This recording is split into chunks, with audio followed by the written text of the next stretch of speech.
Baik, assalamualaikum warahmatullahi wabarakatuh. Kita ketemu lagi ya. Kali ini kita akan membahas tentang komitmen mutu. Nah, jadi kalau misalnya kita berbicara komitmen mutu ini jelas bahwa kita berbicara masalah kualitas ya. Jadi bisa dibilang ada bagaimana kinerja kita ya, kinerja kita ini sebagai seorang ASN itu hasilnya bisa berorientasi kepada mutu yang baik ya. Jadi kalau misalnya seorang dosen ya, berarti adalah setiap segala tindak tanduk kegiatan ataupun perannya di dalam satu institusi tersebut adalah memberikan dampak yang memberikan satu kinerja inovasi ya, kerja inovasi yang diawali oleh jelas ya rencana-rencana kerja atau kegiatan-kegiatan yang bersifat efektif, efisien ya, kemudian menghasilkan karya-karya inovatif yang ujungnya adalah berorientasi kepada peningkatan mutu ini ya dari segi diri sendiri secara personal, kemudian institusi, kemudian ke Indonesia, negara pada tingkat yang paling atas. Jadi artinya apalagi di era seperti sekarang ya, itu revolusi industri 4.0 itu menuntut kita bekerja secara cepat, kemudian memberikan pelayanan yang pelayanan tinggi kepada masyarakat ya. Di sini kalau misalnya saya sebagai dosen, stakeholdernya ya mahasiswa pada tentunya, tapi bukan hanya mahasiswa ya, pada intinya juga kepada institusi lainnya seperti itu, tapi khususnya adalah kepada masyarakat ya, masyarakat luas, khususnya mahasiswa. Nah, seperti itu. Nah, kalau misalnya saya di arsitektural itu, saya dosen arsitektur kebetulan. Jadi misalnya saja apa rencana kerja saya untuk melakukan yang namanya komitmen mutu ya. Jadi bisa jadi misalnya dalam proses pembelajaran, misalnya kalau di arsitektur itu ada yang namanya studio perancangan arsitektur. Nah, di situ ya, di sini sering sekali permasalahan utamanya adalah teknik survei. Nah, mungkin dari situ saya bisa membuat satu SOP ya, standar operasional ya, untuk melakukan teknik survei. Ujung-ujungnya apa adalah peningkatan mutu dari desain kualitas bangunan. Nah, artinya dengan survei yang baik misalnya akan memberikan satu desain bangunan yang sesuai dengan yang kita inginkan, atau sesuai dengan visi misi institusi, kemudian visi misi program studi ya, seperti itu.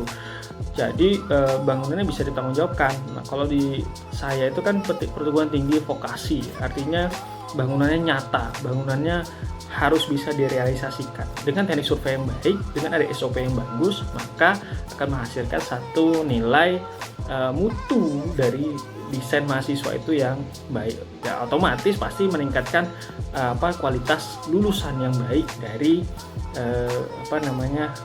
program studi arsitektural. Nah, seperti itu. Nah, itu contoh bagaimana salah satu contoh penerapan yang namanya komitmen mutu ya. Jadi di situ memang kita dituntut untuk berpikir kreatif ya, kemudian untuk menghasilkan karya-karya yang inovatif.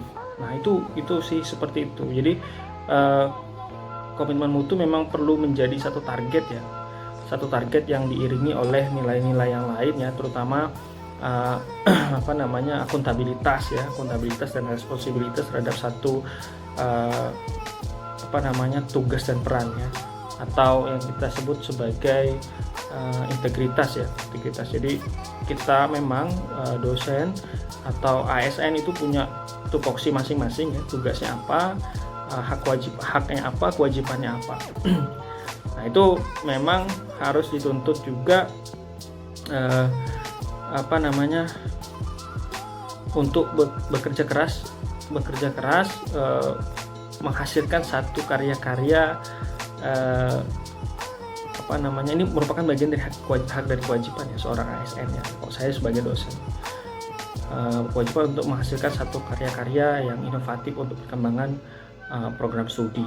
Nah, itu kira-kira pemahaman saya tentang bagaimana sih sistem komitmen mutu dalam satu rancangan aktualisasi ya, seperti itu. Nah, jadi kalau misalnya jadi bisa dikatakan bahwa tadi ya, efektivitas dan efisien itu adalah satu tindakan yang memang harus diterapkan setiap institusi ya, dari pribadi, institusi ya. Itu terus mengandung inovasi, kemudian tujuannya adalah mutu. Nah, ini merupakan bagian dari standar pelayanan.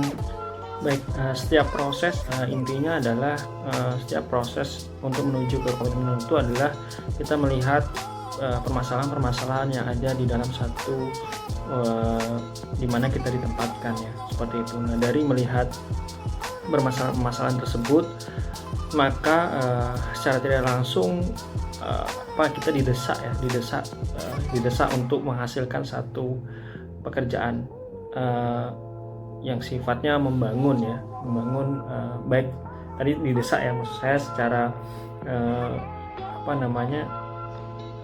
responsibilitasnya ya, kan ide kan dari macam-macam ya, dari permasalahan itu ya.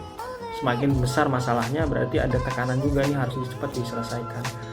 Nah, itu ide bisa saja timbul dengan cepat dari situ.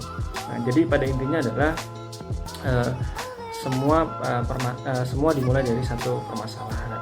Dari permasalahan itu perlu dikaji, kemudian pasti akan menghasilkan dengan melihat masalah kita bisa berpikir kreatif ya, berimajinasi ya, kemudian kita coba untuk berdiskusi ya dengan misalnya dengan sesama dosen kan, dengan mahasiswa sebagai stakeholder.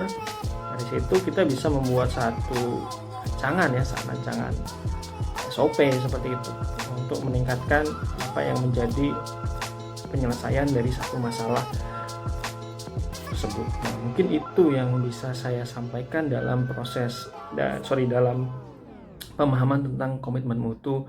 Terima kasih. Kita akan ketemu lagi di materi selanjutnya. Assalamualaikum warahmatullahi wabarakatuh.